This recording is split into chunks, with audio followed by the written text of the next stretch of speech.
వారిలో అన్యాయము అక్రమము ఏమీ లేదు. ఆయన హృదయము తేట తెల్లంగా ఉంటది, పరిశుద్ధమైనటువంటిది, తెల్లనటువంటిది.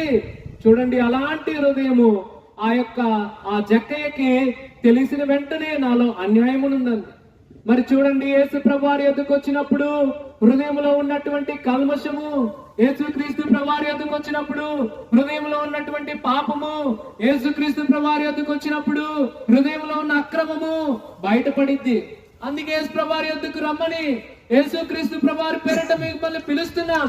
ప్రియులారా, ఎవరైతే మనస్సులో నెమ్మది లేక, ఎవరైతే మనస్సులో మరి వేదనతో, ఎవరైతే మనస్సులో కంగారుతో, కలవరంతో జీవిస్తూ ఉన్నారో, ఆయన అన్యాయంగా డబ్బులు సంపాదించి ఏ మాత్రము సంతోషపడలా, అన్యాయముగా అక్రమముగా సంపాదించిన డబ్బులతో ఏ మాత్రము ఆయన ఆనందించలా.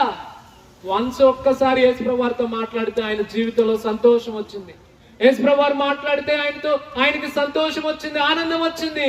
ఈ రోజు ఈ మధ్యాహ్న కాల సమయంలో యేసుక్రీస్తు ప్రభువారు నీతో కూడా మాట్లాడుతున్నాడు.